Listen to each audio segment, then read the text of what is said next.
Baik, kita mulai dengan saling mendoakan. Assalamualaikum warahmatullahi wabarakatuh. Selamat siang semuanya, dimanapun berada. Mudah-mudahan dalam keadaan sehat.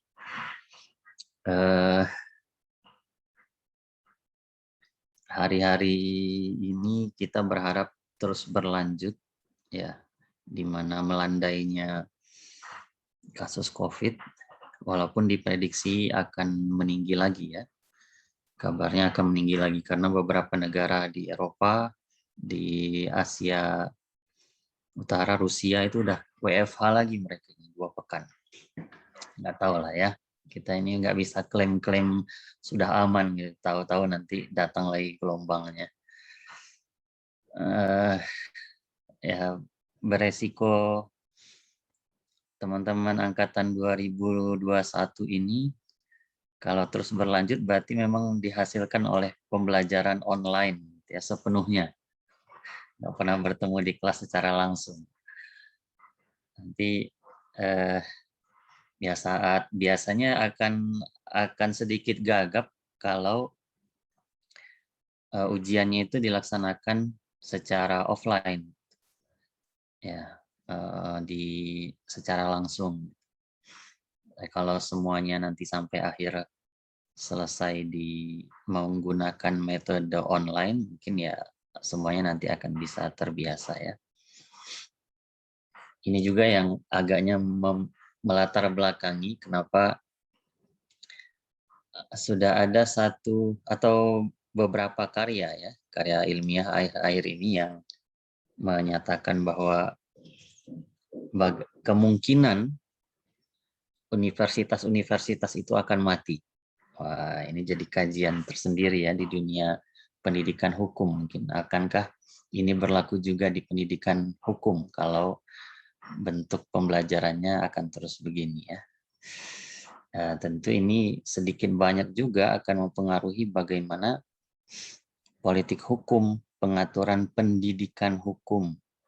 Kalau dia mau spesifik, ya, pendidikan hukum di Indonesia. Supaya itu tidak terjadi, apa politik hukum yang harus disepakati, harus dibuat, dan harus diterapkan bagi pendidikan hukum di Indonesia agar kemungkinan matinya kampus-kampus hukum itu bisa dihindari. Itu sedikit bridgingnya ke situ, ya. Jadi politik hukum ini memang menyangkut banyak hal, termasuk di bidang pendidikan. Ya. Oke, saya share screen. Beberapa hal mungkin akan dirasa pengulangan, ya, tapi kita nanti coba agar ini dimaksudkan untuk menegaskan kembali sebelum nanti kita akan lebih spesifik pada pertemuan-pertemuan yang akan datang. Oke. Secara dasar ini yang bisa kita rangkumkan, ya. Saya pertemuan dengan Pak Budiono sudah banyak pendapat-pendapat ahli, teori-teori dari para ahli yang dikemukakan, apa yang dimaksud dengan politik hukum itu. Kita bisa rangkumkan dengan 2 statement ini, bahwa politik hukum itu sifat dan arah pembangunan hukum serta penegakan hukum, atau dengan kalimat yang lain, dia merupakan alat, sarana, atau langkah untuk menciptakan sistem hukum. Nah, ini diambilkan dari pendapatnya Prof. Mahfud, Prof. Sacipto Raharjo, Prof. Cip, dan beberapa teoritisi yang lain, ya. Oke, jadi dia di satu sisi menjadi sifat pembangunan dan penegakan hukum, di sisi lain dia menjadi arah. Nah, makanya kadang-kadang pembahasan mengenai politik hukum ini, kalau yang tidak tepat mendudukkannya menjadi rancu antara membuat porsi besar terhadap politik pembahasannya atau kepada hukumnya. Nanti kita tegaskan, ya. Oke, ini ya semestinya yang bisa teman-teman mahasiswa telusuri dari kajian politik hukum ini. Saya ambilkan dari pendapatnya Imam Syaukani dan Asin Tohari, bahwa ada 6 kajian yang semestinya bisa ditelaah secara mendalam dalam pembahasan politik hukum.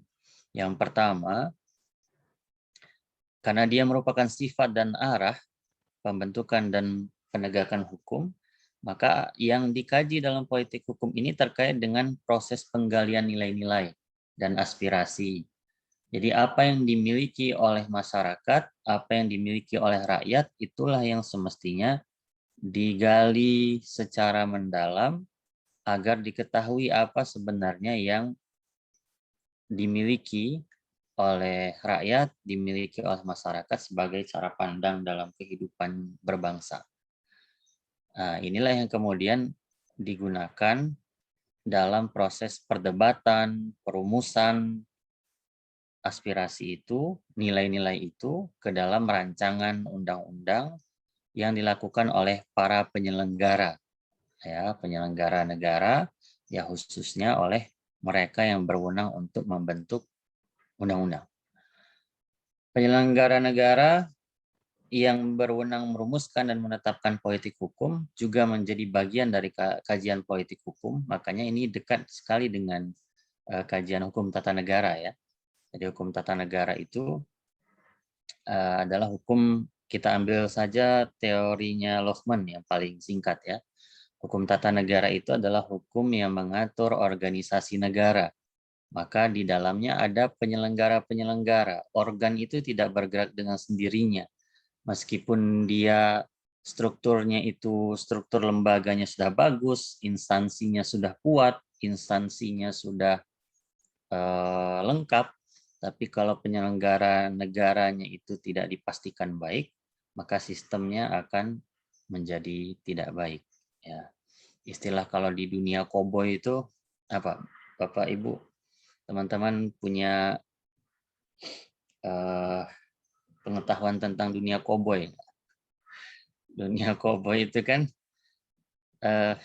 kadangkala kita menemukan, ini cuma di film juga ya kita tahunya ya.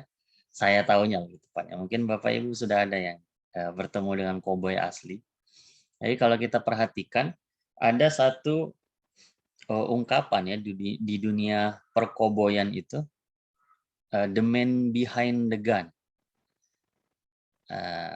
Jadi bukan gunnya yang punya efek besar untuk memenangkan pertarungan, tapi mereka yang berada di belakang gun itu, di belakang pistol itu.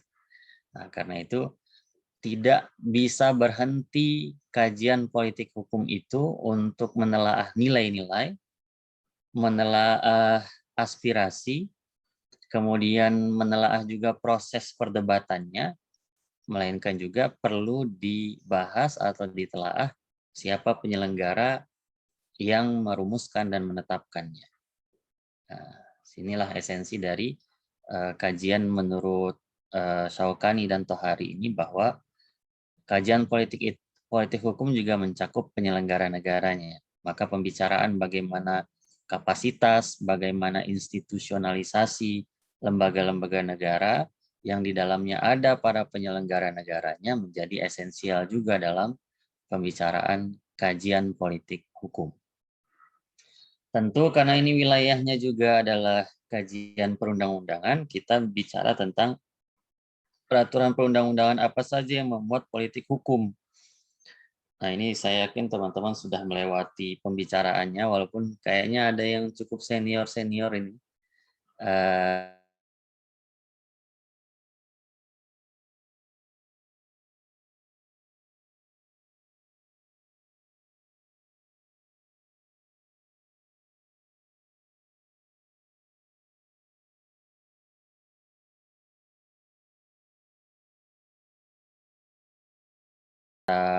Uraikan ya secara lengkap. Setengahnya semestinya sudah dilewati bersama dengan Pak Budiono, dan setengahnya ini nanti kita akan perdalam dalam pertemuan-pertemuan selanjutnya ya. Oke, ingin saya ingatkan Ini dari disertasinya Prof. Mahfud MD ya. Prof. Mahfud di disertasinya di UGM juga.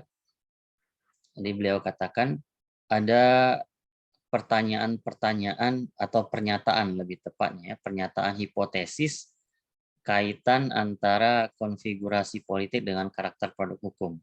Semestinya ini sudah dibahas oleh Pak Budiono ya. Bapak Ibu ingat teman-teman? Ya, kita ingatkan saja.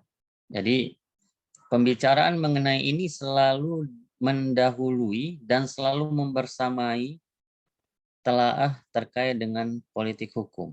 Karena mau tidak mau, hukum itu memang tidak berdiri sendiri. Dia menjadi bagian dari sistem sosial kemasyarakatan. Maka dalam rumpun keilmuan juga, hukum itu menjadi bagian dari rumpun keilmuan sosial. Ya, sosio-humaniora tepatnya ya. Makanya pembicaraan politik hukum itu ya karena ada kata politik di situ tidak bisa dilepaskan atau tidak bisa dihilangkan dari pembicaraan mengenai politik hukum. Pada negara yang konfigurasi hukumnya dengan model tertentu atau kondisi tertentu, situasi tertentu, dia akan sangat mempengaruhi bagaimana produk hukum yang dihasilkan di negara itu. Nah, sama ya kira-kira saya yakin ini bagi Bapak Ibu yang sudah punya keluarga dengan anak ya, ada keluarga inti di sana termasuk ada ART mungkin ya di lingkungan terdekat, di lingkungan rumah masing-masing ada kebijakan-kebijakan yang dibuat oleh masing-masing kepala keluarga. Yang bisa jadi kalau saya tanya satu-satu di sini ya, ada Pak Edi, ada Mbak Indri, Mbak atau Ibu Indri gitu ya, Pak Fernandus, Pak Yus dan teman-teman semuanya, mungkin kalau ditanya satu-satu ada kekhasan aturan-aturan yang dibuat di masing-masing keluarganya. Dan bagaimana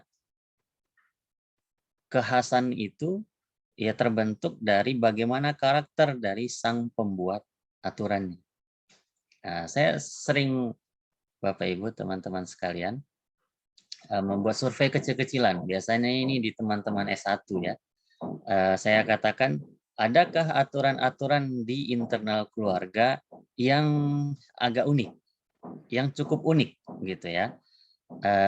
Ada di keluarga kalian, saya katakan begitu. Biasanya ini di mata kuliah hukum perundang-undangan. Ternyata ada juga yang memunculkan informasi-informasi aturan-aturan yang unik.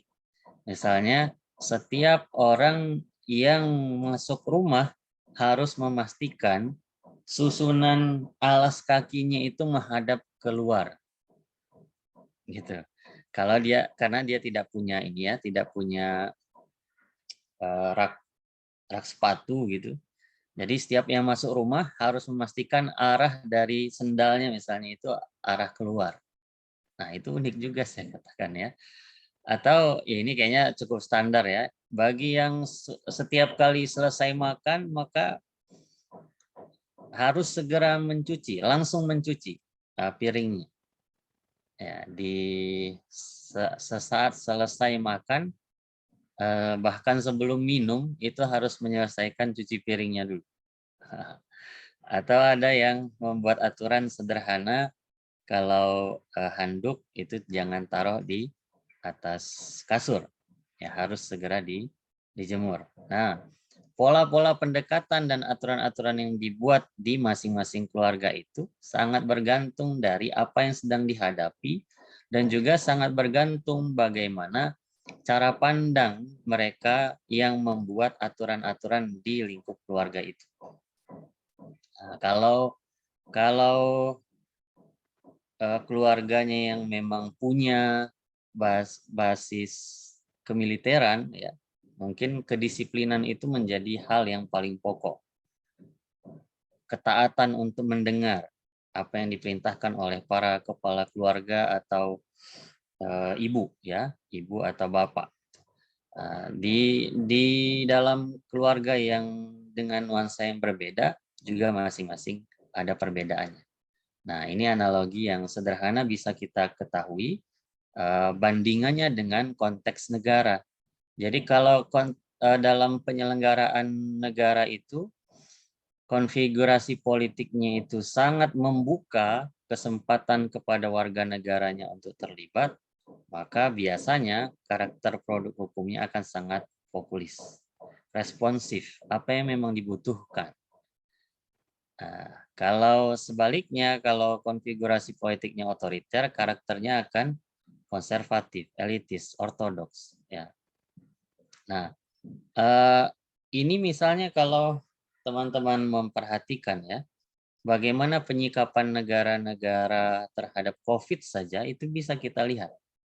Ya, pernah baca artikel-artikel di awal-awal pandemi, 3 bulan, 6 bulan awal pandemi, tentang bagaimana COVID itu lebih tinggi sebarannya di negara-negara demokratis dibandingkan dengan negara-negara otoriter.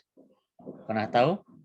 Pernah membaca itu informasinya, Bapak Ibu, teman-teman? Pernah tahu? Ada yang pernah baca? Belum, Pak. Belum? Belum, Pak. Nah, itu sebenarnya fakta dan informasi yang cukup menarik ya. Jadi, pada saat masa pandemi itu, masing-masing negara membuat kebijakan sesegera mungkin agar pandemi tidak meluas dan tidak berefek besar terhadap negaranya masing-masing. Menariknya, negara-negara yang selama ini dikenal dengan politiknya yang demokratis, interaksi hubungan antara negara dan warga negaranya yang lebih terbuka, partisipatif, maka lebih besar sebarannya, lebih luas tingkat akibat dari pandemi ini. Karena apa? Saat satu kebijakan dibuat, warga negara itu merespon dengan cukup intensif pada negara-negara yang demokratis untuk mempertanyakan kebijakan. Sementara pada negara-negara yang otoriter, mereka lebih taat, lebih mengangguk dibandingkan dengan negara demokratis. Ya, negara demokratis itu tadi dikesankan dengan aktivitas menggeleng dulu saat negara membuat kebijakan, sehingga cukup panjang dulu negara memastikan kebijakannya tersampaikan dengan baik, terinformasikan secara utuh, sementara pada negara-negara yang politiknya dikenal otoriter, lebih cepat warganya mengangguk sehingga kebijakannya bisa langsung dilaksanakan. Nah, artikel-artikel itu membandingkan bagaimana Italia, Amerika, Jepang, dan Korea Utara serta Cina, ya. Jadi Korea Utara dan Cina itu lebih dikesankan dengan konfigurasi politik, sosial politiknya yang mengangguk atas kebijakan-kebijakan yang dibuat oleh negara, sehingga dengan cepat satu kebijakan itu bisa dilaksanakan, sementara Italia, Amerika, Jepang itu termasuk yang karakter konfigurasi sosial politiknya itu demokratis. Menggeleng dulu warga negaranya, pahamkan kami atas kebijakan, atau kami ingin bertanya tentang kebijakan ini, panjang waktunya sehingga eksekusi dari kebijakan itu lebih lama dan pandemi sudah terlanjur melebar. Nah, itu ilustrasi yang cukup segar bisa kita ikuti ya, bagaimana konfigurasi sosial politik yang demokratis dan otoriter itu sangat berpengaruh terhadap produk hukumnya. Dan akibat hukumnya juga bisa kita telusuri secara langsung ya. Oke. Saya kira ini pendalamannya saja, bahwa konfigurasi politik demokratis, susunan sistem politiknya itu membuka kesempatan partisipasi rakyat secara aktif, dan ya dipastikanlah ya ditentukan dasar mayoritas dari wakil-wakil rakyat. Jadi kalau kita hubungkan ini dengan kajian filsafat hukum misalnya, bagaimana pandangannya Jeremy Bentham ya, the greatest happiness of the greatest number is the foundation of moral and legislation. Jadi kebahagiaan yang paling besar dari mayoritas itulah menjadi dasar dari legislasi, dari produk hukum. Sedangkan politik otoriter, ini sistem politiknya secara aktif mengambil hampir seluruh inisiatif pembuatan kebijakan negara. Maka ruang-ruang untuk partisipasi masyarakat itu menjadi lebih kecil. Ya. Oke, ini juga saya yakin udah cukup panjang ya Pak Budi sampaikan, penegasan saja apa yang baru tadi kita diskusikan. Nah, masalahnya begini, dari hipotesis yang di awal ini kita kemukakan, pernyataan-pernyataan tadi tidak bisa diberlakukan secara mutlak. Jadi kenyataannya tidak ada satu negara pun yang konfigurasi politiknya sepenuhnya demokratis atau sepenuhnya otoriter. Nanti coba kita lihat Indonesia ya.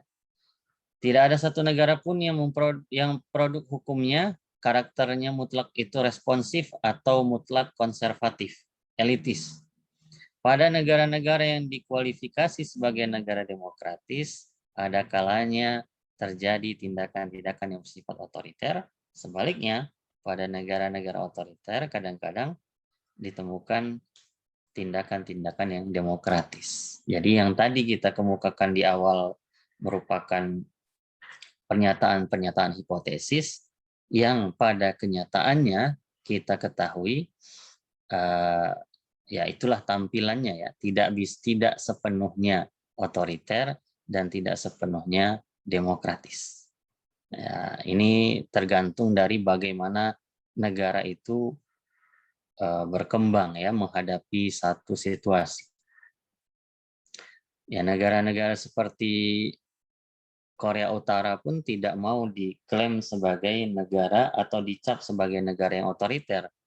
Demikian juga Cina misalnya, walaupun mereka hanya menganut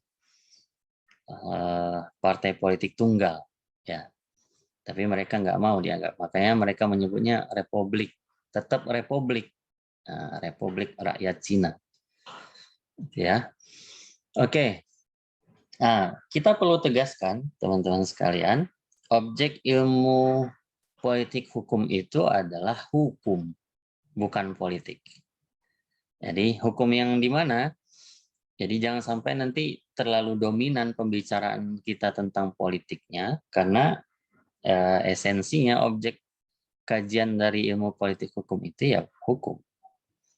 Karena saya baru bulan lalu ya ada diskusi dengan teman-teman dari FISIP, mereka salah mengartikan pada saat kita menyebut politik hukum, mereka mengira karena pada saat itu pembicaraannya terkait dengan HAM dan politik hukum yang menjadi sasaran, politik hukum negara nih yang belum baik terhadap penegakan HAM di Indonesia.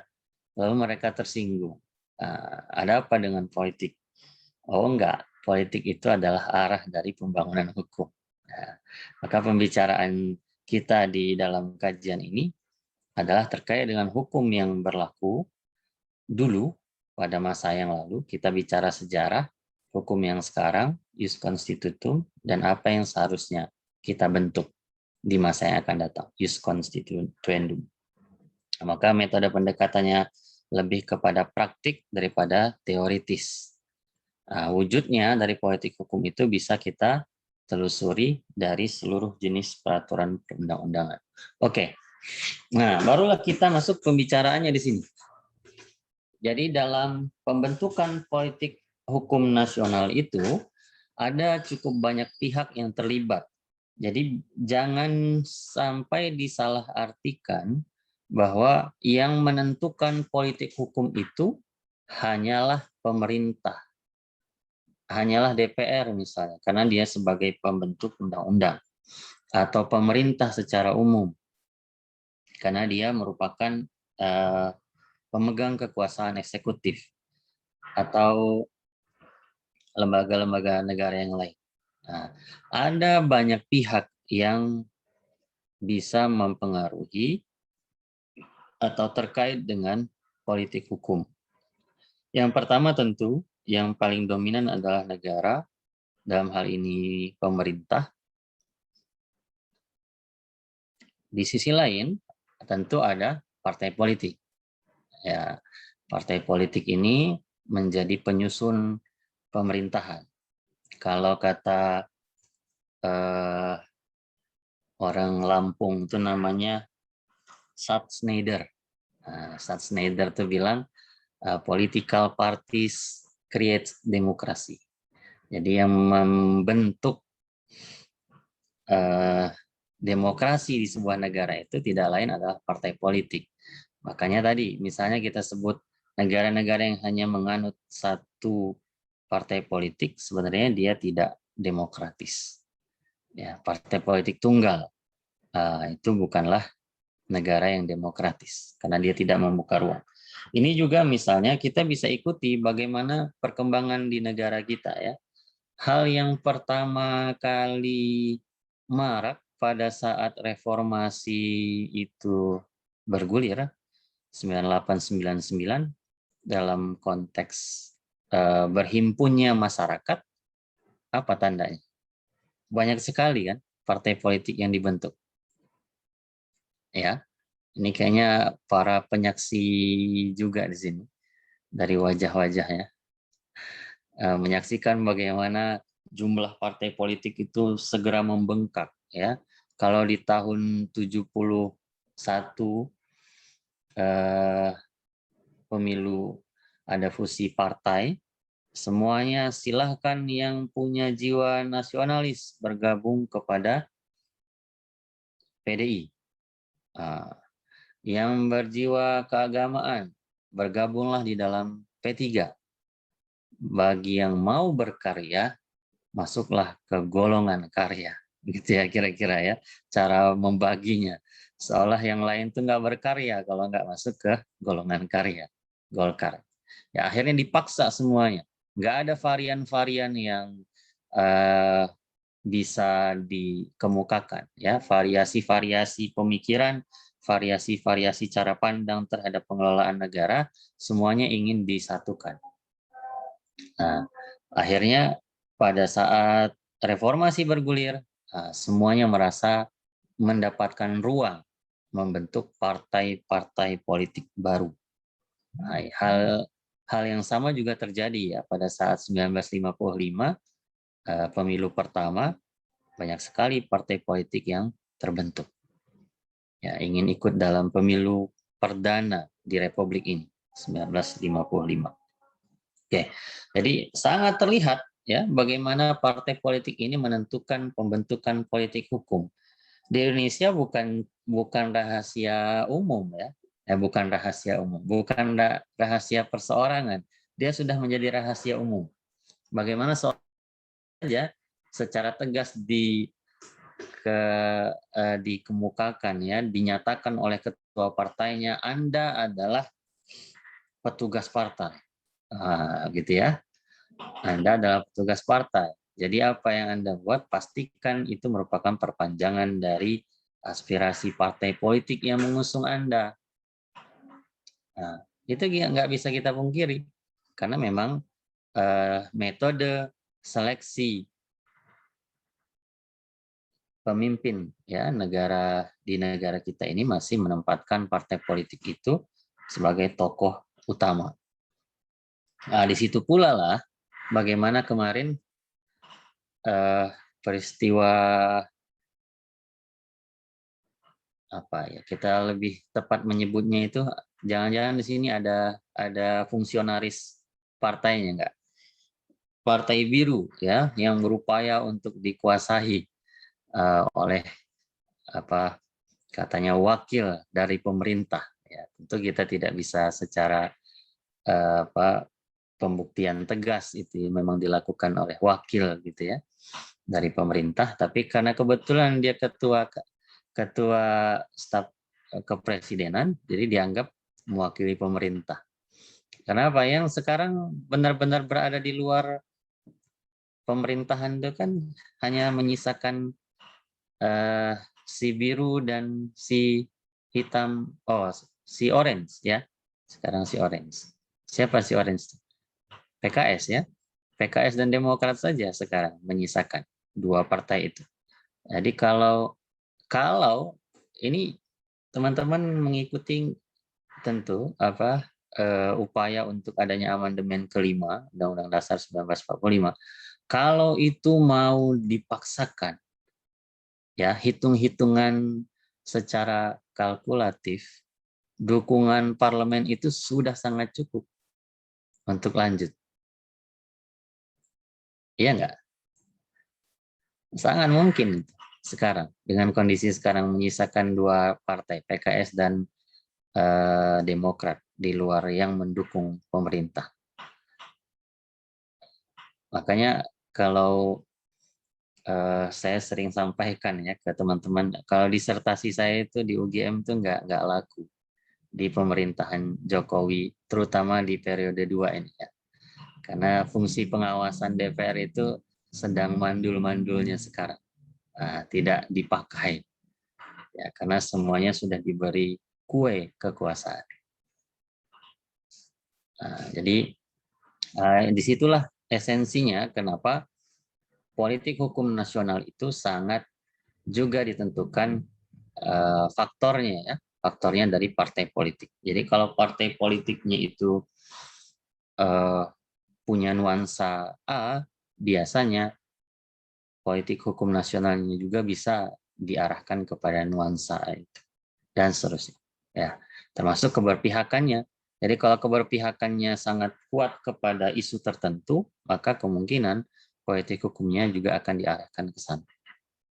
Oke, yang ketiga yang berkait juga dengan pembentukan politik hukum itu adalah para pakar. Ini tentunya ya, mereka yang punya kapasitas keilmuan, para ahli, bukan hanya ahli hukum saja, ahli di bidang yang lainnya, bisa melengkapi kapasitas dari ahli hukum dalam menentukan cara pandang ya politik hukum nasional itu. Jadi dari pendapatnya lah, dari tulisannya, dari doktrinnya lah disusun politik hukum nasional. Lalu yang tidak kalah pentingnya tentu kita ya sebagai warga negara secara umum, semakin warga negaranya itu punya kesadaran hukum yang tinggi, maka politik hukumnya juga akan mengikuti. Jadi kalau respon dari warga negaranya itu baik secara aktif, proaktif terhadap isu-isu yang berkembang dalam proses pembentukan hukum di sebuah negara, maka dipastikan politik hukumnya akan memberikan porsi yang besar juga ke situ. Nah, menurut teman-teman sekarang Indonesia kesadaran warga negaranya, kesadaran hukumnya sudah baik apa belum sih? Dalam hal memantau ya pembentukan hukum. Sudah cukup atau punya catatan sendiri? Pak Yus sudah buka mic? Silakan. Kalau saya melihatnya masih belum, Pak. Dari warga lebih banyak saya melihat ini para pakar ini yang lebih banyak berbicara. Karena apa itu mereka lebih nanti memberikan alibi yang kuat di masyarakat, Pak. Itu aja, Pak. Oke, makasih Pak Yus. Teman-teman yang lain punya pandangan? Kesadaran hukum warga negara kita sudah seberapa baik sih sehingga dia bisa mempengaruhi politik hukum nasional? Ada pandangan yang lain?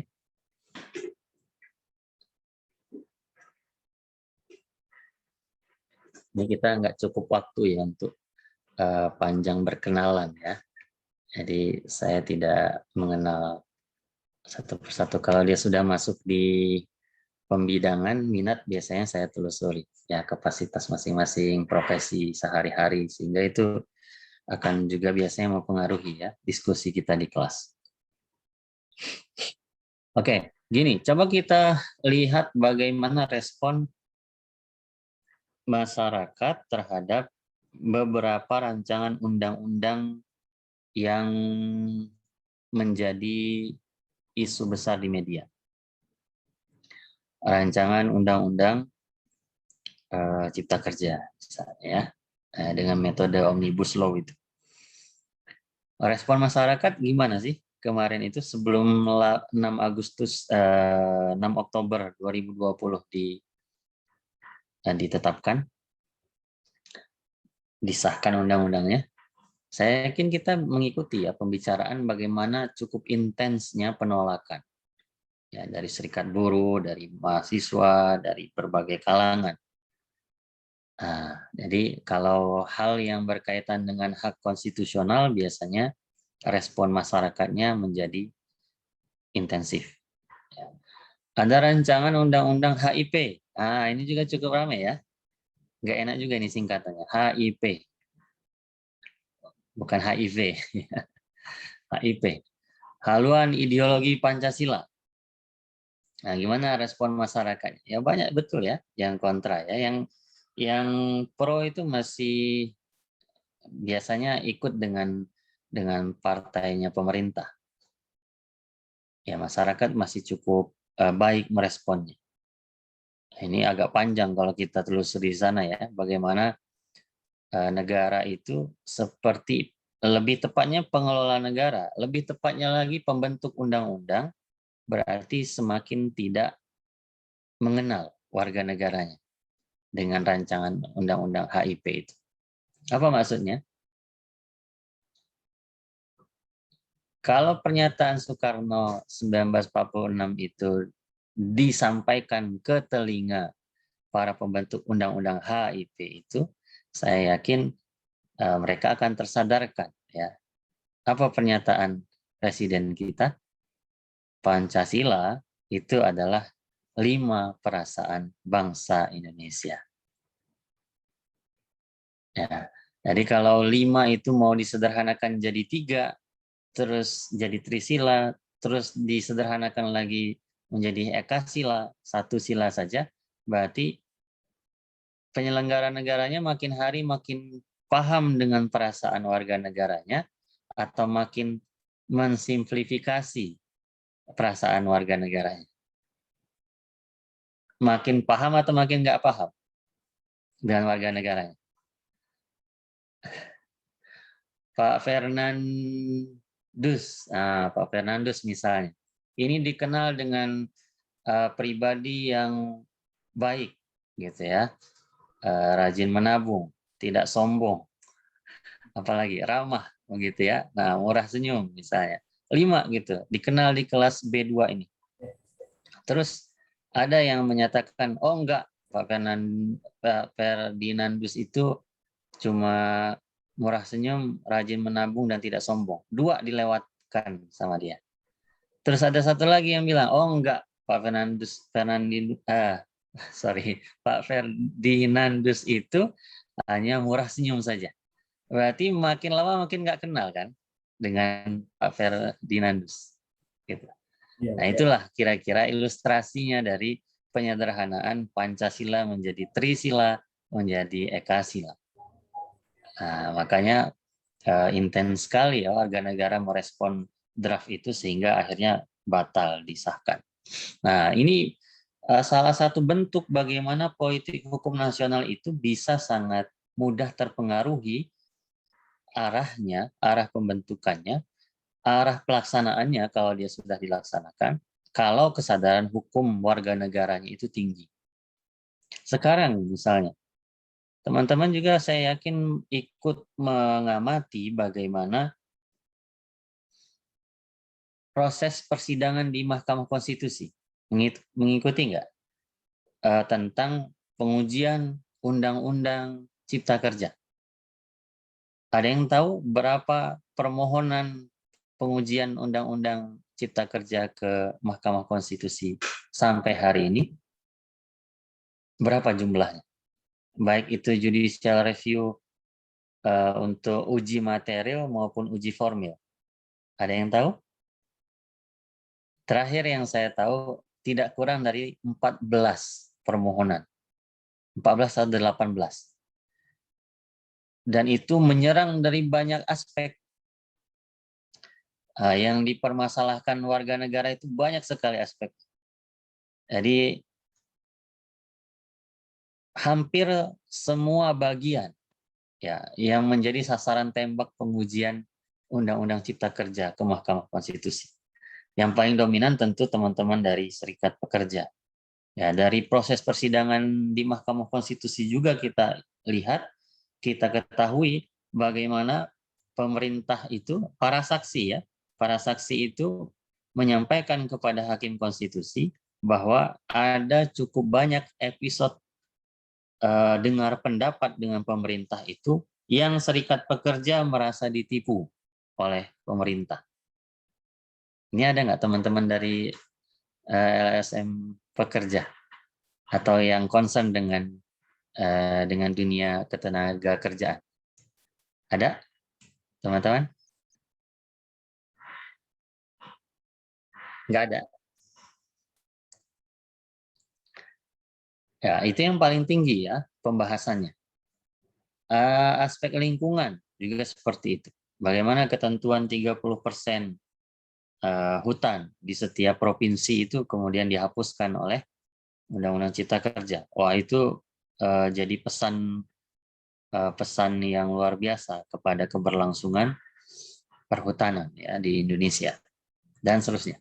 Nah, artinya kita bisa melihat ya kalau dari respon masyarakat warga negara terhadap 1, 2, 3 undang-undang yang tadi kita sebutkan, kesadaran hukumnya itu sudah semakin tinggi. Walaupun tentu kalau dihitung secara persentase antara yang merespon dengan yang tidak merespon, ya kita bisa hitung ya. Bisa saja persentasenya hanya sekitar 1-2% dari seluruh warga negara. Tapi setidaknya ada yang mewakili lah. Setiap pembentukan politik hukum nasional, perubahan arah pembentukan hukum di lingkup nasional, ada warga negara yang merespon secara proaktif. Oke. Kemudian di mana sebenarnya politik hukum itu dicantumkan? Yang paling dasar tentu ada di konstitusi. Konstitusi dalam arti sempit ya. Kalau kita pegang definisinya Profesor Sri Sumantri itu, konstitusi secara dalam arti luas mencakup seluruh peraturan perundang-undangan yang ada dalam sebuah negara. Tapi kalau dalam arti sempit, dia hanya mencakup undang-undang dasar. Nah, di sini konstitusi yang dimaksud adalah undang-undang dasar. Disitulah garis besar politik hukum dibuat. Jadi kalau kita lihat isi dari konstitusi itu biasanya mencakup 2 hal utama, ya berkaitan dengan pembagian kekuasaan negara. Yang kedua terkait dengan hak-hak warga negara. Nah, 2 isi itulah yang minimal akan memberikan garis bagi pelaksanaan politik hukum di sebuah negara. Dari dasar-dasar yang disebutkan di dalam konstitusi itulah kita bisa melihat kemana arah pembentukan hukum di sebuah negara itu.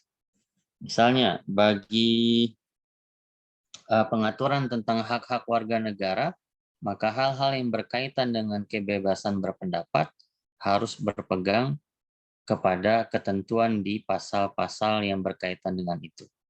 Jadi misalnya ya hari-hari ini kita pada saat ada rusuh ya di Papua, kan sempat internetnya itu diputus atau diperlemah, gitu ya. Teman-teman ngikutin informasinya, gitu ya. Kemudian diadukanlah pemerintah ke ombudsman.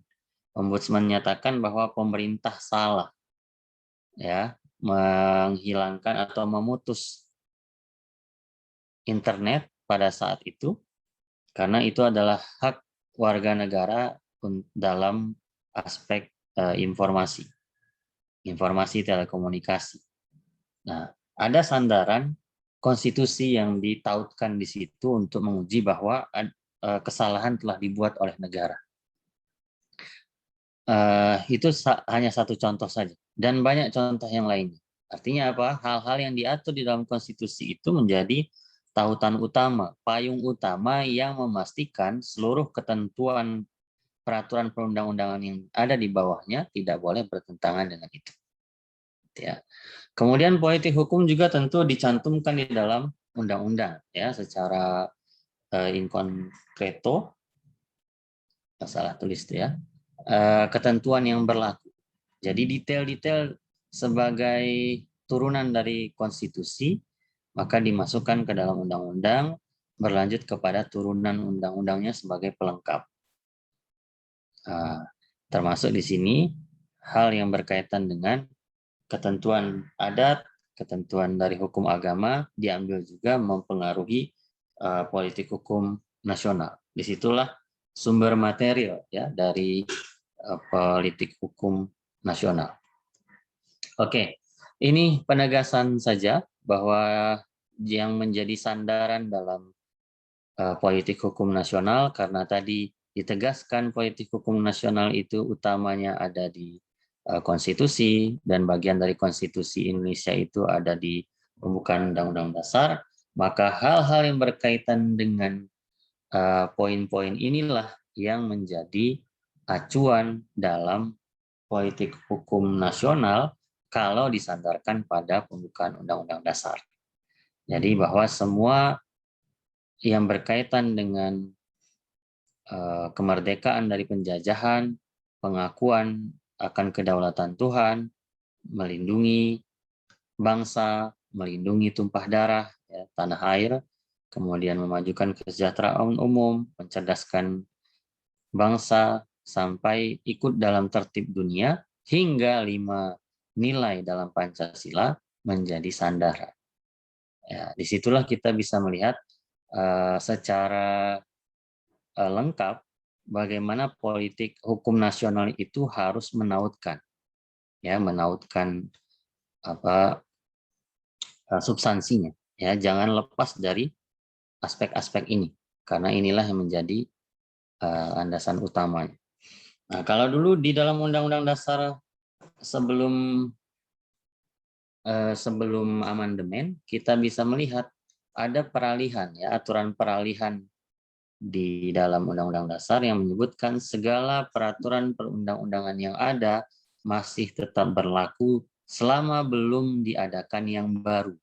Nah, disinilah kita melihat ada proses transisi yang tadinya politik hukum kita menurut asas konkordansi itu berpegang pada aturan hukum yang dibuat oleh para penjajah, dan biasanya negara yang dijajah itu dengan sendirinya membuat atau mengikuti aturan-aturan dari negara penjajahnya, dicita-citakanlah yang baru.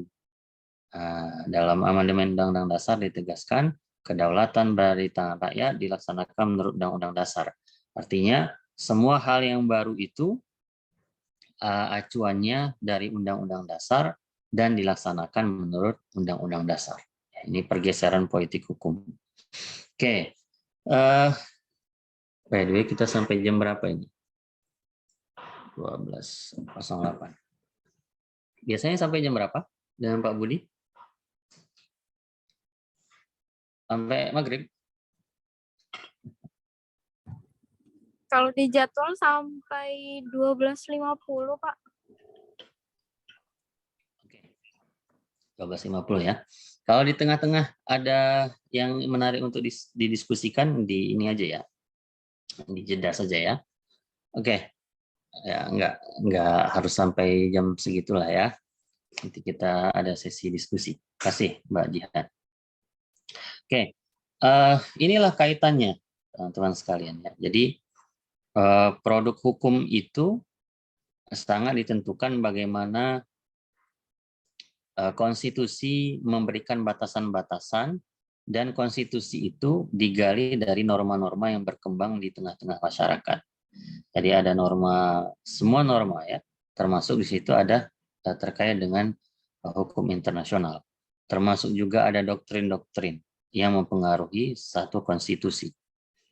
Dari konstitusi itulah lahir produk-produk hukum. Ada yang pernah membaca, saya pernah diminta menjadi sebutannya kalau di UNJ itu adalah ahli ya, ahli dalam konsultasi substansi karya ilmiah.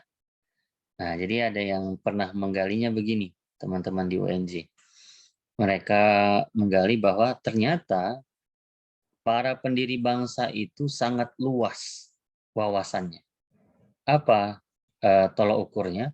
Pada saat mereka membentuk Konstitusi Indonesia, Undang-Undang Dasar 1945, kalau di dalam karyanya RM AB Kusuma, dosen UI itu, lampiran pembahasan BPUPKI dan PPKI itu ternyata ada naskah-naskah lintas negara. Nah, di situ kita bisa temukan konstitusinya Jepang, ya, konstitusinya Belanda, ada Pacific Charter, dan banyak dokumen-dokumen internasional lain. Dan itu mempengaruhi substansi Undang-Undang Dasar 1945 versi awal. Nah, dalam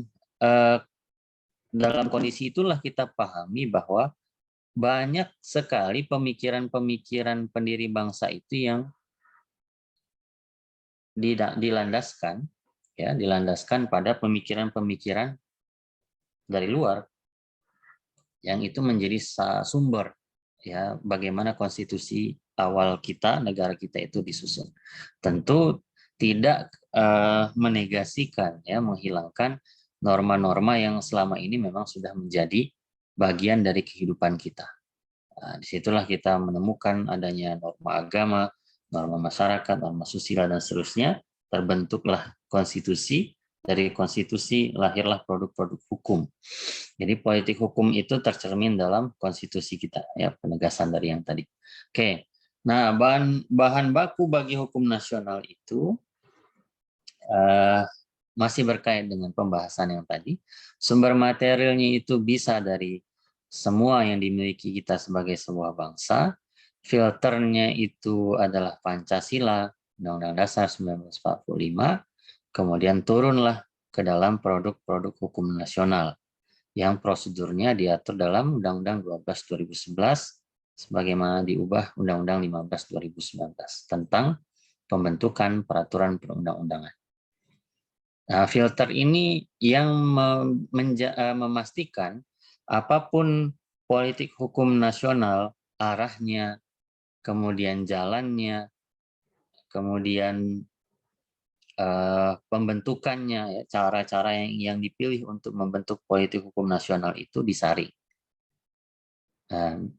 Disinilah pula kita bisa lihat bagaimana ketentuan-ketentuan yang dianggap di luar sana, di negara-negara luar sana itu baik, belum tentu semuanya bisa baik bagi Indonesia. Ya, misalnya terpikir nggak oleh teman-teman di sini, ada nggak kemungkinan bangsa Indonesia itu mengatur tentang kebolehan pernikahan sejenis, misalnya? Dimungkinkan nggak itu kita terbentuk kalau kita melihat bahan baku hukum nasional itu diambil dari hukum kebiasaan, hukum agama, difilter oleh Pancasila, Undang-Undang Dasar 1945. Dimungkinkan nggak kira-kira?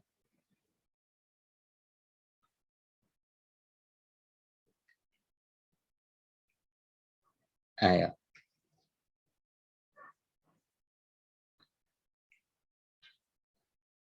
ada pendapat. Saya sebenarnya nggak suka ceramah panjang-panjang ya. Biasanya banyak diskusi kalau saya. Karena ya biasanya orang-orang dewasa itu kan nggak suka diceramahi ya. Pembelajaran andragogi. Gimana? Dimungkinkan nggak ketentuan-ketentuan di luar beberapa negara itu sudah menganggapnya biasa, bahkan diformalkan, legal formal di negaranya. Bagi kita di Indonesia, mungkin nggak itu bisa diatur, kebolehan itu?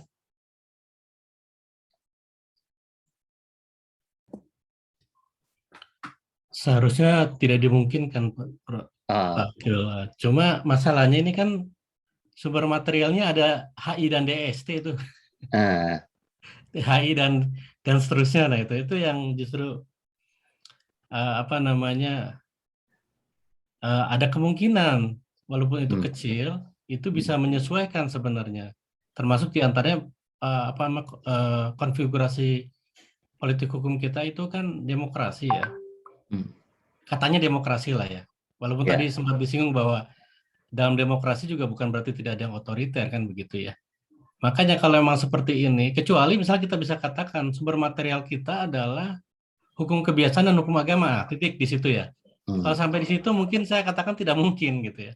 Tapi begitu kita katakan bahwa ini ada dan seterusnya, bisa jadi ada kemungkinan lolos gitu. Adapun masalah filternya sekarang ada di Pancasila Undang-Undang 45 ya. Walaupun itu fokusnya mungkin di pasal 26, 27 ya. Ya, 27 dan 28. Nah, ini yang 28 ini 27 ini yang 28 ini agak kalau ternyata diangkat ya. Bisa jadi itu atas nama hak asasi manusia kemudian bisa bocor sebenarnya situ ya. Nah, jadi kalau misalnya kemungkinan itu selalu muncul sebenarnya.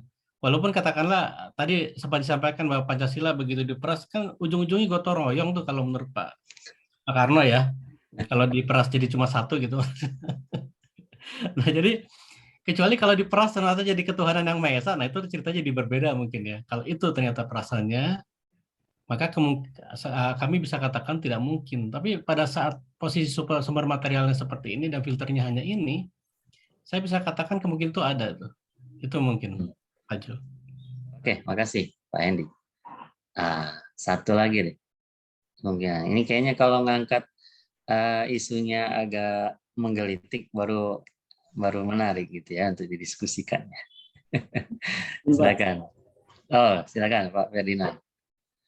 Ya, jadi tadi contohnya pernikahan sejenis, apakah itu contoh Pak ya? Jadi saya sebelum ke situ, sekarang ini kan di Indonesia, bahkan di dunia pada umumnya, banyak faktor-faktor politik hukum yang mempengaruhi. Salah satunya adalah media sosial atau media cetak dan media televisi. Jadi banyak hal yang tadinya dilihat itu sudah banyak terjadi tapi tidak ditindaklanjuti, begitu dia viral di media sosial itu justru menjadi perhatian dari banyak pihak. Nah, terkait dengan pernikahan sejenis ini kan yang banyak di negara Jerman ya, yang saya tahu gitu ya, yang sudah dilegalkan gitu. Nah, di Indonesia seperti apa gitu. Nah, ini kalau menurut saya kemungkinan besarnya apabila filter ini tidak diperkuat dengan adanya aturan-aturan yang penyeimbang gitu, itu mungkin saya terjadi gitu. Kalau kita lihat lagi dengan yang terjadi saat ini mungkin kayak film-film ya Pak, ini yang banyak mempengaruhi film Thailand misalnya. Mungkin kalau pernah lihat film Thailand itu yang pernikahan sejenis itu sudah marak di Indonesia. Kalau kita lihat di aplikasi TokTok misalnya ya, kalau kita di TokTok itu sudah mempertontonkan hal-hal itu dan itu sudah bikin banyak baper lah untuk kaum Hawa gitu di Indonesia ini. Artinya apa? Dan orang-orang dulu orang berpasangan dengan sesama jenis itu budayanya malu. Tapi saat ini karena masuknya media, baik media sosial, media aplikasi seperti itu mereka justru bangga gitu. bangga bahwa banyak yang seperti mereka, dan itu adalah hak asasi manusia. Kasarnya jenis kelamin nomor 2, kasih sayang nomor 1. Itu kalau menurut pendapat saya, Pak. Terima kasih. Oke, makasih Mas Ferdinand. Masih ada? Ini kayaknya perlu wakil dari teman-teman ini, mahasiswi. Oh, Mbak Jihan ini sedang ada di mobil ya. Ini kalau Pak Dekan ini kuliah ini langsung disuruh ulang tahun depan, Mbak Jihan. Dan sekali-sekali dengan Pak Fakih ya, ada di mobil, berarti nggak siap kuliah. Ini teman-teman yang belum buka kamera juga ini. Nah, nggak interaktif kita ya kuliahnya kalau nggak membuka kamera saja nggak mau ya.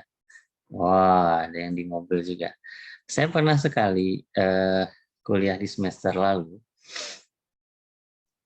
penyelesaian sengketa medik. Ada 5-6 dokter gitu. Saya tanya ada di mana, di IGD rumah sakit A, di IGD rumah sakit B, IGD rumah sakit C. Oh ya sudahlah, kita tutup saja kuliah kita. Makasih. Nanti kita bertemu dengan penugasan-penugasan saja.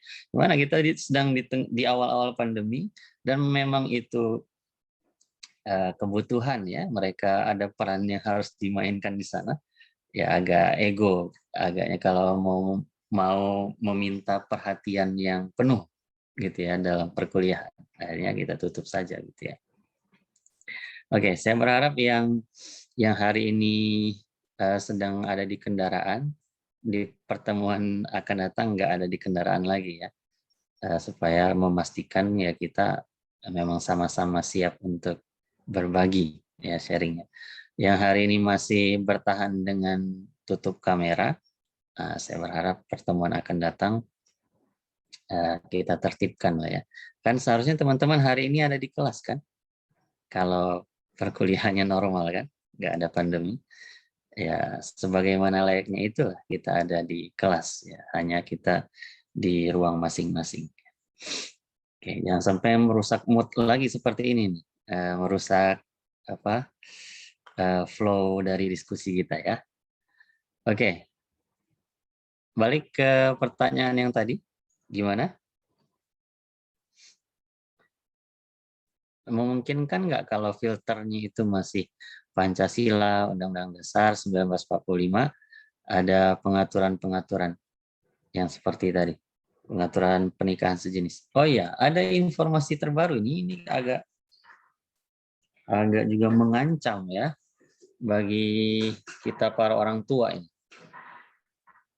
Ternyata Superman pun biseksual sekarang dirancang oleh DC ya, yang membuatnya itu.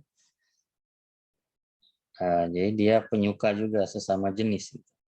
Wah, luar biasa itu ya.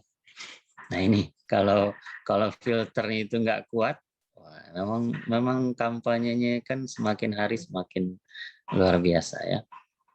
Oke, karena sudah membahas ini, kita coba lihat ya bagaimana konstruksi politik hukum nasional berhadapan dengan isu-isu internasional seperti tadi. Kita coba tunjukkan bagaimana konstruksi konstitusi ini. Kita membahas bagaimana konstitusi menjadi filter. Tadi Pak Ferdinand sebutkan justru kekhawatirannya ada di pasal 28. Begitu ya, kalau saya tidak salah simpulkan.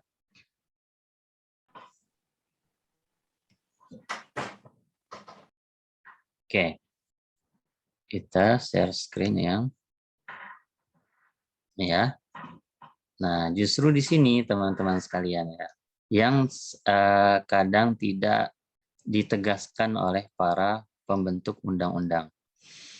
Nah, di pasal 28J ini justru ditegaskan bahwa dalam melaksanakan hak dan kebebasannya, setiap orang wajib tunduk pada pembatasan yang ditetapkan undang-undang. Atas dasar pertimbangan apa? Kalau ada pertimbangan moral, pertimbangan nilai-nilai agama, keamanan, dan ketertiban umum. Nah, batasan ini sebenarnya yang menjadi penyaring tadi. Ya, jadi saringan Pancasila dan Undang-Undang Dasar tadi menyaring. Kita punya ketuhanan, sila ketuhanan yang Maha Esa, yang di situ terlingkuplah semua aturan-aturan yang berkaitan dengan umat beragama, bahwa bangsa ini menuhankan Tuhan, dan ada konsekuensi menuhankan Tuhan adalah menjalankan ajaran agamanya. Maka dalam hal penyelenggaraan negara, pembentukan undang-undang, pembentukan hukum di negara ini, nilai-nilai agama itu tidak bisa dikesampingkan. Ya, saya menyarankan betul baca bukunya Dr. Yudi Latif, ya, beliau ketua BPIP pertama, Badan Pembinaan Ideologi Pancasila. Misalnya bagi yang Muslim, beliau katakan, ya Pancasila itu ilustrasi sebagaimana memulai dan mengakhiri sholat. Jadi memulai dengan meninggikan Tuhan dan diakhiri dengan menebar salam. Keadilan sosial bagi seluruh rakyat Indonesia. Nah, saya kira akan sama ya nilai-nilai itu yang diajarkan oleh seluruh agama. Nah, nilai-nilai agama ini yang menjadi saringan. Jadi kalau politik hukum nasional ternyata bergerak menyalahi nilai-nilai agama, berarti dia pada saat itu sedang mengkhianati apa yang dikonstruksikan oleh pendiri bangsa. Nah, ini ya teman-teman nanti bisa membandingkan pertimbangan 4 hal ini tidak ada di DUHAM, atau lebih tepatnya tidak sama persis di Deklarasi Universal HAM. Kalau di DUHAM itu hanya bicara yang berkaitan dengan keamanan, ketertiban atau keamanan umum dia sebutkan ya. Ada aspek moral, tapi nilai-nilai agama tidak. Nah, bagi Indonesia inilah justru pembedanya.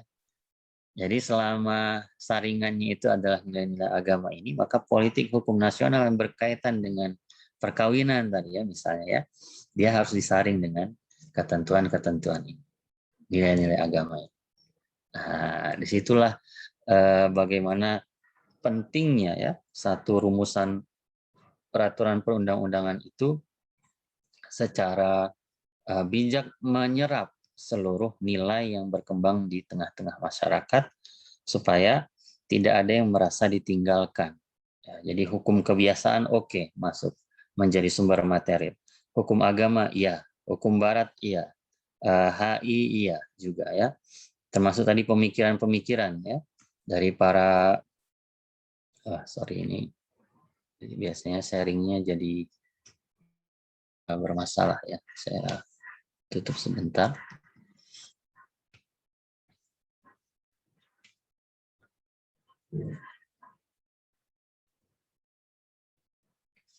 Oke, para pemikiran silahkan, boleh. Tapi semuanya akan disaring karena disitulah kita memastikan bahwa apa yang kita miliki sebagai sebuah bangsa tidak mudah terganggu oleh bahan-bahan material dari luar. Nah, filter Pancasila, Undang-Undang Dasar itu menjadi sesuatu yang sangat krusial ya bagi hukum nasional. Oke, nah ini yang ingin saya tegaskan hari ini. Mungkin 2 slide terakhir ya, 2 atau 3 ya. Bahwa kehidupan itu selalu mengajarkan nilai baik dan buruk. Dari situlah setiap bangsa, setiap negara punya ajaran moral. Nah, pengaruh ajaran moral ini sangat mewarnai bagaimana politik hukum di negara itu. Bagaimana produk hukum di negara itu. Ya, nilai baik buruk ini selalu ada di sekitar kita. Selalu berkembang dalam kehidupan kita sebagai sebuah konsekuensi kehidupan manusia ya. Namun dari situ kita punya ajaran moral yang memastikan menjadi saringan. Nah, inilah tempatnya ya. Ajaran moral ini tempatnya Pancasila tadi. Undang-Undang Dasar 1945. Ini saya mengingatkan pelajaran dulu ya. Kalau yang S1-nya filsafat hukum, ada tempat bagi ajaran moral itu mempengaruhi hukum yang ada di sebuah negara. Nah, termasuk di dalamnya terkait dengan politik hukum, produk hukum, semuanya disaring dengan ajaran-ajaran moral itu. Sehingga hukumnya itu tetap berpihak pada ajaran moral atau selaras dengan ajaran moral di negara itu. Oke. Ini politik hukum yang tetap dan tidak berubah di Indonesia. Beberapa hal ya. Yang tadi kita baru cukup panjang bicarakan ada di poin 2, dibangun berdasarkan Pancasila dan Undang-Undang Dasar, bahwa negara ini juga ingin hanya ada satu kesatuan sistem hukum, keadilan hukum bagi seluruh warga negaranya, memperhatikan kemajemukan, hukum adat diakui, ada partisipasi, dan selalu selaras dengan tujuan bernegara. Nah, beberapa poin ini menjadi politik hukum yang menurut para ahli diidentifikasi sebagai politik hukum yang tidak berubah di Indonesia. Jadi pergeseran rezim pemerintahan tidak menggeser hal-hal yang diatur dalam poin-poin ini. Walaupun tentu ada varian-varian pemberlakuannya ya. Pada rezim pemerintahan yang satu dia menjadi dominan, pada rezim yang lain dia kadarnya menurun. Tergantung dari rezim itu memperlakukan masyarakatnya. Misalnya partisipasi. Nah, di awal-awal Orde Baru masih nggak ada masalah misalnya ya. Di akhir-akhir sudah semakin lebih sedikit. Di awal-awalnya Jokowi misalnya masih terbuka. Di akhir-akhir kok misalnya rekam dari Formapi ya, Forum Masyarakat untuk Parlemen Indonesia, dari ICW misalnya, dari lembaga-lembaga NGO mengatakan aspek partisipasi sudah lebih ditinggalkan. Contoh-contoh terkait dengan Undang-Undang Cipta Kerja dan sebagainya itu menjadi acuan ya, dan seterusnya. Tapi bukan berarti pemerintah meninggalkan sama sekali, tetap membuka, mungkin kadarnya saja yang diturunkan ya. Oke, dan beberapa poin yang lainnya, bahwa semuanya itu berkaitan dengan politik hukum yang tetap dan tidak berubah. Demikian hari ini teman-teman sekalian yang ingin saya share. Beberapa poin di awal tadi merupakan penegasan apa yang sudah disampaikan pada pertemuan-pertemuan sebelumnya. Saya yakin ya dengan Pak Budi. Ya, hari ini saya garis bawahi kembali, dan ke depan kita akan coba turunkan pemahaman-pemahaman yang tadi ke dalam pembahasan-pembahasan yang lebih spesifik. Sampai di sini, ada yang menarik untuk kita diskusikan? Silakan.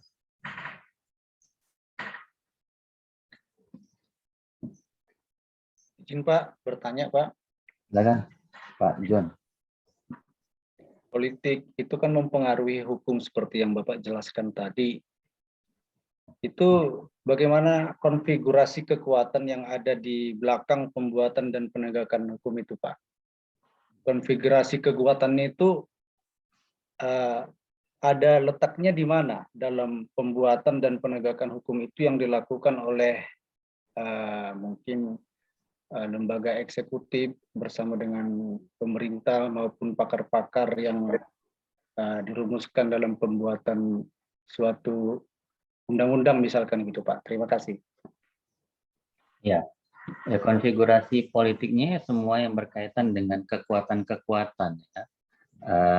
Institusi-institusi yang berada di belakang pembuatan hukum. Tadi Pak John ambil contohnya terkait dengan pembuatan undang-undang ya. Kalau pembuatan undang-undang ya banyak sekali yang mempengaruhinya, bukan hanya kalau kita lihat irisan dari pembagian kekuasaan cukup tegas di dalam konstitusi. Siapa yang diberi fungsi legislasi oleh negara ini? DPR. Walaupun pada akhirnya dengan persetujuan bersama Presiden ya. Presiden, DPR membentuk undang-undang. Tapi apakah tidak ada faktor-faktor lain yang mempengaruhi pembuatan undang-undang itu selain dua pihak tadi? Ada nggak? Yang mempengaruhi selain dua pihak tadi? Ada ya. Kalau tadi kita kembali kepada struktur apa saja, pihak-pihak mana saja yang mempengaruhi politik hukum, ada bukan hanya pada pihak pemerintah, tapi juga ada masyarakatnya, ada pemikirnya, ya, para ahli dan sebagainya. Jadi kembali kepada konstruksi yang tadi, maka ada banyak pihak selain dari yang membentuknya. Undang-Undang Cipta Kerja. Nah, ini kita jadi sering menyebutnya ya. Di kampus juga itu dalam keadaan kesal sebenarnya. Gini, situasinya waktu itu di Oktober 2020 itu, kampus-kampus itu sedang tinggi-tingginya mengadakan bedah rancangan Undang-Undang Cipta Kerja itu. Ya sorry ya kalau di sini ada pemerintah atau mungkin ada yang terlibat dalam pembahasan dan pembentukan undang-undang itu. Secara umum kampus itu masih mengkritisi ya banyak aspek ya, bukan hanya klaster ketenaga kerjaan, tapi ternyata kalau secara teori itu dikategorikan sebagai pembentukan undang-undang yang tergesa-gesa. Nah, konsekuensi ketergesaan itu banyak aspirasi yang belum terserap. Nah, sehingga anggapan publik bahwa pemerintah itu lebih pro kepada mereka yang diuntungkan dari aturan-aturan Undang-Undang Cipta Kerja ya tidak bisa dibungkam. Misalnya dalam klaster ketenaga kerjaan saja, ya publik bisa menilai, oh ini sepertinya sangat pro terhadap pengusaha. Jangan-jangan ini yang membisikkan pemerintah ini adalah lebih banyak dari kalangan pengusaha. Ya nggak bisa kita tutupi. Jadi dalam hal pertanyaan Pak John tadi, ya artinya pengusaha juga sangat banyak mempengaruhi pembentukan undang-undang. Dulu pernah ada hilangnya pasal tembakau. Ngikuti nggak teman-teman? Sempat ramai kan dulu ya. Ada ketentuan pembatasan terkait dengan itu, terus pada saat pengesahan kok hilang. Gitu. Atau berubah redaksionalnya. Nah, jadi bahkan pada saat penulisan hasil dari sidang paripurna pun ada yang bermain di sana. Sehari setelah paripurna Undang-Undang Cipta Kerja ditetapkan, fraksi-fraksi nggak pegang draftnya. Jadi itu anomali yang luar biasa. Jadi sudah sepakat untuk ditetapkan di paripurna, tapi ditanyakan, terus draftnya yang mana, kata wartawan. Gua nggak tahu, ini masih ada beberapa versi. Ada yang 800-an halaman, ada yang 1000 sekian halaman. Wah, itu luar biasa. Itu dari segi legal drafting itu sangat-sangat bermasalah. Jadi menyepakati satu undang-undang, tapi nggak tahu draft undang-undang yang mana yang disepakati. Nah, itu catatan luar biasa dari legislasi nasional Indonesia ya. Dan tentu beberapa tulisan sudah membahas tentang itu di jurnal-jurnal ilmiah dan menyimpulkan memang dalam aspek pembentukan satu undang-undang ada banyak faktor yang mempengaruhi, konfigurasi politik salah satunya, tapi juga situasi-situasi dan pihak-pihak yang lain juga sangat mempengaruhi di sana. Termasuk bagaimana respon publik ya. Mungkin kalau respon publiknya tidak setinggi kemarin di sekitaran bulan September, Agustus 2020, mungkin bisa jadi Undang-Undang Cipta Kerja itu lebih cepat disahkannya. Nggak menunggu sampai Oktober 2020.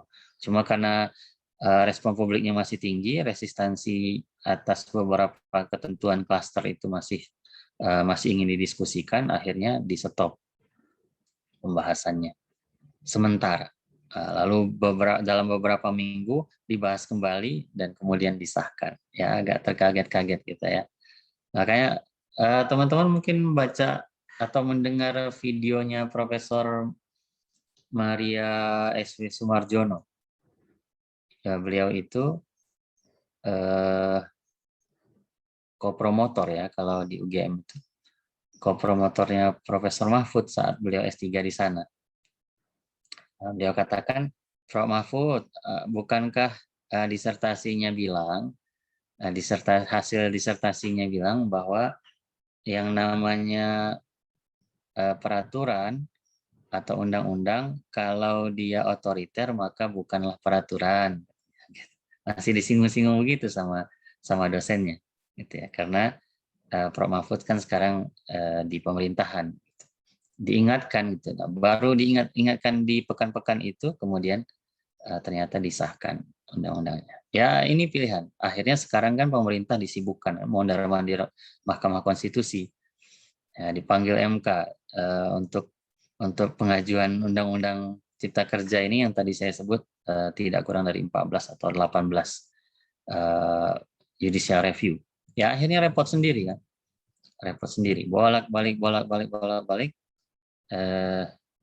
terungkap banyak hal dalam persidangan. Itu menunjukkan faktor-faktor yang dikemukakan Pak John tadi ya memang ada gitu ya dalam pembentukan undang-undang.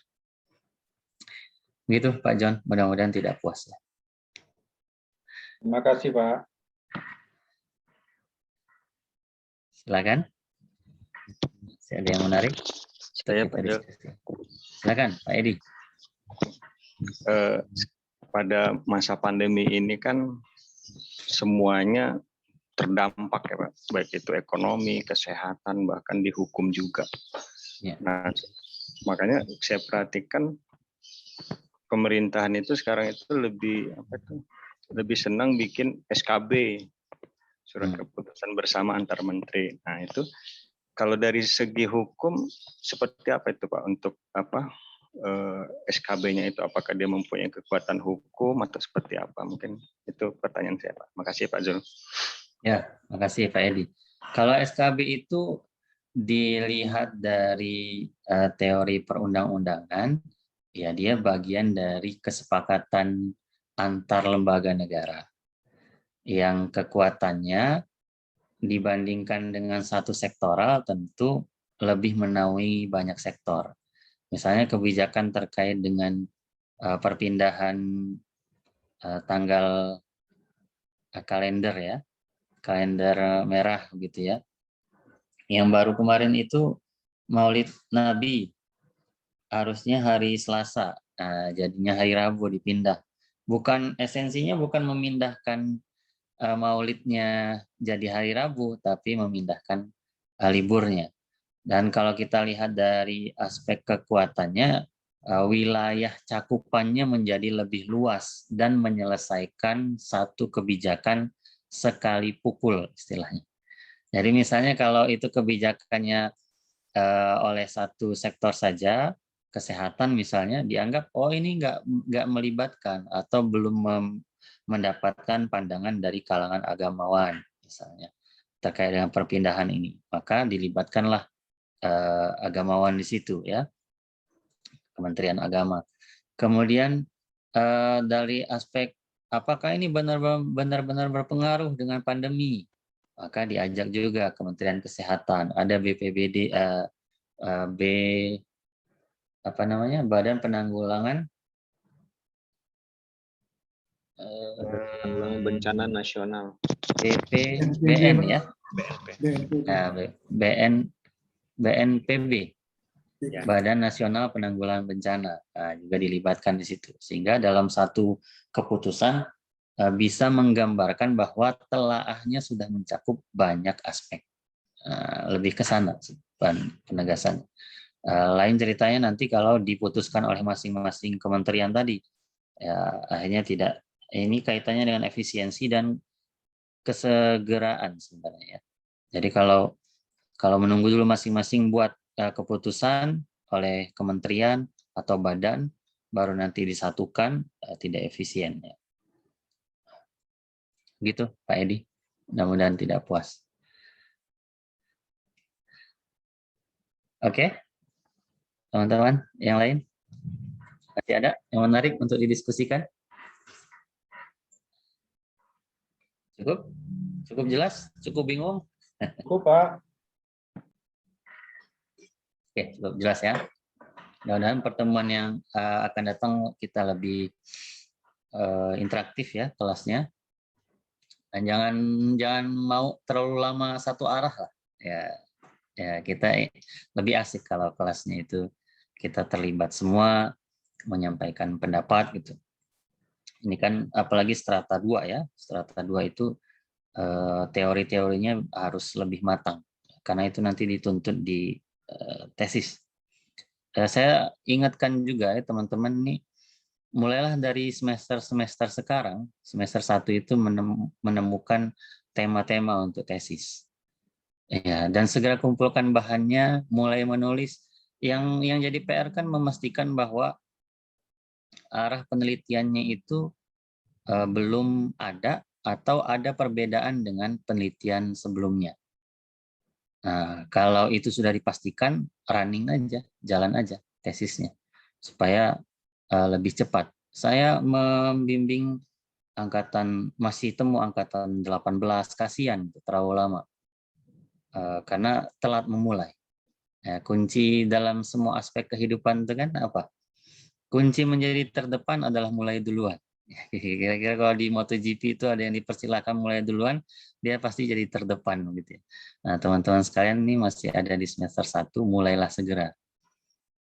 Mulailah segera, semester 2 kan sudah bisa ngajukan judul ya. Kebijakannya sekarang dipercepat. Gitu. Mudah-mudahan nanti bisa nggak berlama-lama ya, di kampus ini nggak lama-lama. Karena kan ada konsekuensi rupiah kan, dari setiap perpanjangan itu ada konsekuensi rupiahnya. Dan itu tidak sedikit ya. Saya alhamdulillah setahun 5 bulan waktu 2009 itu S2 di UGM. Saya yakin teman-teman juga bisa. Tapi memang mulai duluan, segera nulis. Segera cari tema dan cari perbandingannya dengan tulisan-tulisan sebelumnya. Kalau sudah terlihat ada diferensiasinya, jalan aja. Mulai rangkai tulisannya. Di semester 2 bisa ngajukan, semester 3 bisa eksekusi, lulus. Gitu ya. Baik, itu mudah-mudahan bermanfaat pertemuan kita. Kita mudah-mudahan tidak ada halangan bertemu di Sabtu depan. Dari saya sekian, mohon maaf atas kekurangan. Tadi ya catatannya ya, yang masih di perjalanan, nggak ada di perjalanan lagi, Sabtu depan. Yang masih mau bertahan sampai bahkan mau kita tutup kuliahnya, masih mau off cam, kita tertibkan di pertemuan yang akan datang. Biar asik ya kelasnya ya. Oke, dari saya sekian. Terima kasih. Assalamualaikum warahmatullahi wabarakatuh. Waalaikumsalam. Waalaikumsalam. Terima kasih, Prof. Sama-sama.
Ambil troli dulu.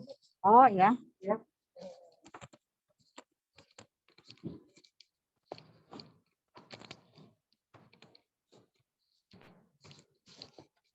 Habis ini pelajaran apa ya?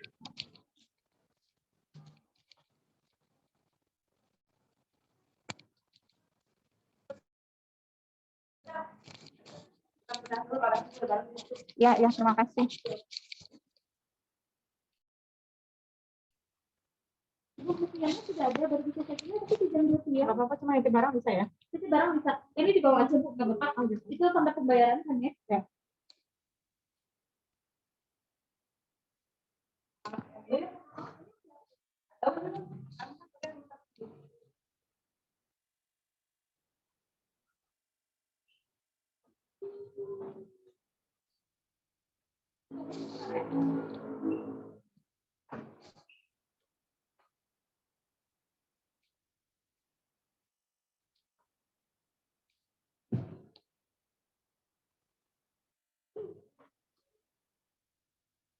Oh, udah taruh barang. Bisa nggak Bapak tadi tuh? Nggak usah pulang, kita sama dia aja lagi. Langsung tadi deh. Patein aja. Ya.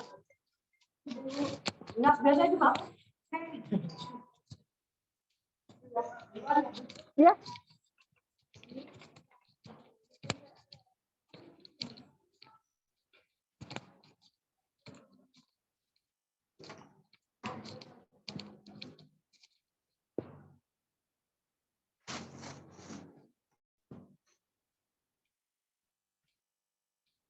Dok, bisa nggak Bapak sekalian ke Habibie?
Mas Rohim.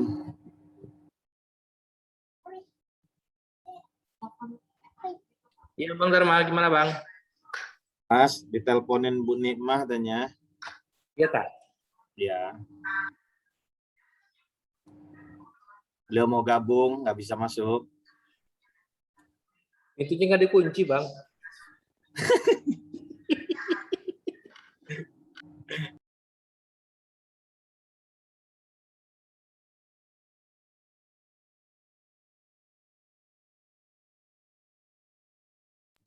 Mana kelompok B1 nih? Kelompok 1. Siap-siap presentasi, kata Ibu Nikmah.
Ya.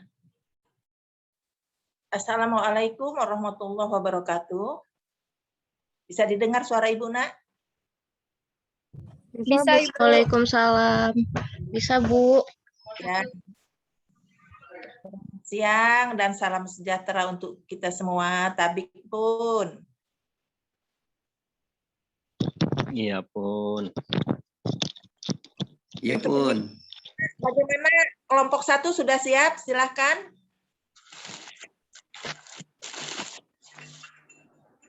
Ya pun.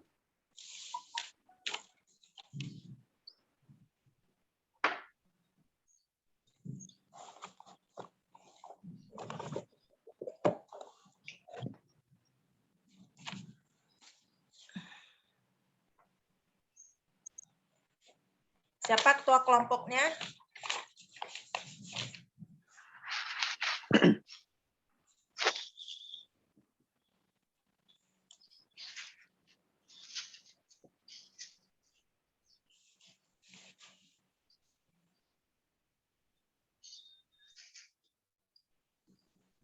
Ya, dipersilakan kelompok 1, Nak, untuk presentasi.